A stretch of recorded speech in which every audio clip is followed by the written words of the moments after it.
پھر اپنے کائنات جل وعلا فرماتا ہے یا ایھا الذین آمنوا انما المشرکون نجس. اس سورہ برات کے نازل ہونے پر اللہ تعالیٰ نے اس وقت سے جو وہ مشرکین کو نجس فرما کر ان کا بیت اللہ شریف میں داخلہ منع فرما دیا. آج کے بعد جو وہ مشرک جو ہیں وہ بیت اللہ شریف میں داخل نہیں ہو سکتے. آپ اس آج بھی جائیں نا حرم شریف کی طرف تو باقاعدہ وہاں پر جو وہ لگا ہوا ہے کہ اس مقام سے آگے مشرک نہیں جا سکتا. ٹھیک ہے نا, یہ وہ مقام ہے کہ جہاں سے آگے جو ہے وہ صرف اللہ کے نیک بندے, اللہ کے وہ بندے جائیں گے جو ایمان والے ہیں. یہاں سے آگے مشرکین جو ہے وہ بیت اللہ شریف کی طرف جو ہے وہ نہیں جائیں گے. تو وہاں پہ کے لحاظ سے اور یہ سورہ برات جب نازل ہوئی تو اللہ تعالیٰ جل وعلا نے ہمارے آقا صلی اللہ علیہ وسلم نے حضرت علی کرم اللہ وجہ کریم کو حضرت سیدنا صدیق اکبر اس وقت حج کی امامت کے ساتھ چل پڑے تھے. نبی علیہ السلام کی طرف سے گروہ بنا کر بھیج دیا گیا تھا. ٹھیک ہے, پیچھے سے حضرت علی کرم اللہ وجہ کریم کو اللہ تعالیٰ رسول کریم علیہ السلام نے سورہ برات کی یہ آیتیں جو ہے وہ یاد کروا کے نبی علیہ السلام نے بھیجا. جب گئے نا نبی علیہ السلام کی بارگاہ سے حضرت علی پہنچے حضرت صدیق اکبر کے پاس, تو حضرت صدیق اکبر نے پوچھا امام بنا کے بھیجے گئے ہیں یا مقتدی بنا کے بھیجے گئے؟ حضرت سیدنا صدیق اکبر رضی اللہ عنہ حضرت علی نے فرمایا کہ امام آپ ہی ہیں, مجھے یہ حکم دے کے بھیجا گیا.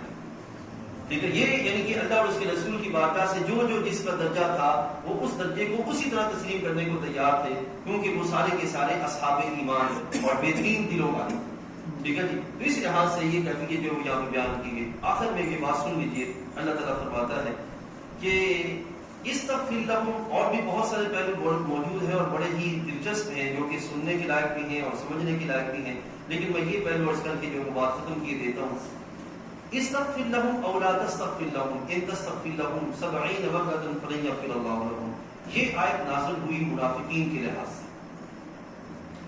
اب اس آیت کے لحاظ سے ایک طبقہ ہمارے درمیان ایسا ہے کہ جو یہ آیت اٹھا کے کہتا ہے کہ دیکھو تم کہتے ہو کہ رسول اللہ صلی اللہ علیہ وسلم کی دعائیں امت کے حق میں قبول ہوتی ہیں, یہاں پہ یہ دیکھو کہ اس کا حال کیا ہے. اللہ تعالیٰ فرما رہا ہے کہ اگر آپ 70 دفعہ بھی ان کے لیے بخشش کی دعا مانگو گے تو اللہ تعالیٰ قبول نہیں فرمائے گا. تو پھر تمہارا کہنا اور قرآن کا کہنا تو تضاد ہوا. تو جب تضاد ہوا تو اس کا مطلب یہ قرآن پر حق ہے کہ تم بادل ہو. بات سمجھ آئی؟ اب یہاں پہ یہ بات آپ نے سننی اور سمجھنی ہے صحیح طریقے سے, اور بات ختم کرتے ہیں. وہ یہ ہے معزز حاضرین, اللہ تعالیٰ کے رسول علیہ السلام کی کوئی بھی دعا ایسی نہیں ہے جو سرکار مانگے اور اللہ تعالیٰ قبول نہ کرے. ہاں یہ ایک الگ پہلو ہے کہ وہ بندہ جس کے لیے دعا مانگی جا رہی ہے وہ خود کو اس دعا کے قابل بناتا ہے کہ نہیں بناتا.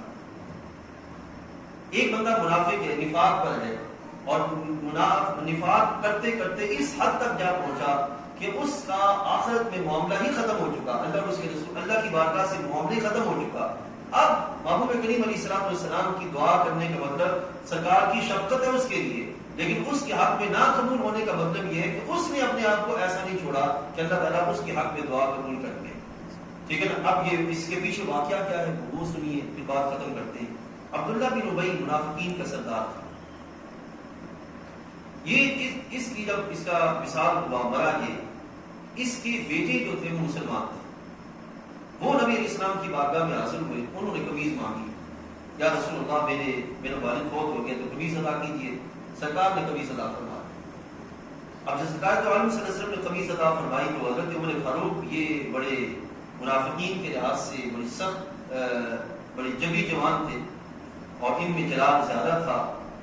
تو حضرت عمر فاروق عرض کرتے یا رسول اللہ صلی اللہ علیہ وسلم اس نے تو ہمیں اذیت دینے میں کوئی کسر نہیں چھوڑی, اس کے باوجود آپ نے جو وہ انہیں قمیض ادا فرمائی. اب حبیب کریم علیہ السلام ایک نگاہ نبوت سے کچھ اور دیکھ رہے تھے. اس کی وجہ یہ تھی کہ عبداللہ بن ابی کا نبی علیہ السلام پر ایک احسان تھا, اور نبی علیہ السلام کی شان یہ ہے کہ سرکار پر کوئی بھی احسان باقی نہیں رہا سوائے حضرت صدیق اکبر رضی اللہ عنہ. نبی علیہ السلام نے فرمایا کہ میں نے سارے احسان چکا دیے اور صدیق اکبر کا احسان میں قیامت کے دن چکاؤں. اب وہ احسان کیا تھا؟ وہ احسان تھا کہ جب حضرت عباس غزوہ بدر میں گرفتار ہوئے ان کا جسم ننگا تھا. ٹھیک ہے نا, تن پہ جو وہ کپڑا نہیں تھا سوائے شرمگاہ کے ڈھانپے ہوئے, تو قد بھی لمبا تھا. اس وقت جو ہے وہ عبداللہ بن ابی جو تھا اس نے قمیض حضرت عباس کو عطا کی, یہ میری قمیض پہن لیجیے تاکہ جو ہے وہ آپ سردار ہیں تو آپ کی حیثیت قائم کریں. وہ احسان تھا. نبی علیہ السلام نے اس احسان کو چکاتے ہوئے اپنی قمیض عطا فرمائی تاکہ آج اس پر جو ہے وہ یہ سلسلہ ختم ہو جائے اور یہ قیامت کے دن نہ کہہ سکے کہ میرا آپ پہ کوئی احسان تھا تو اس احسان کے لحاظ سے کوئی سلسلہ کی. ایک کیفیت یہ تھی. اور دوسری کیفیت کیا تھی کہ نبی علیہ السلام نے اخلاقاً اور مربتاً وہ قمیض عطا فرمائی. اس اخلاق کے سبب نتیجہ کیا نکلا کہ اس کے قبیلہ کے 1000 بندہ سرکار کی جب قمیض اس کے خاندان میں پہنچی تو 1000 بندہ مسلمان ہو گئے. ٹھیک ہے نا. اب خود سوچے ایک لمحے کے لیے کہ محبوب کریم علیہ السلام کی دعا اور سرکار کی قمیض, نبی علیہ السلام کی مبارک قمیض کا تو یہ عالم ہے. حضرت شفا, حضرت اسماء, حضرت سیدہ عائشہ رضی اللہ عنہ کی ہمشیرہ ہیں. ان کے پاس نبی علیہ السلام کے منہ مبارک تھے اور آل مدینہ کا معمول تھا کہ جب بھی انہیں بخار ہوتا تو وہ کیا کرتے, سرکار کے منہ مبارک کو لے کے پانی میں گھولتے اور وہ پانی پی لیتے, اللہ انہیں شفا عطا فرما دیتا.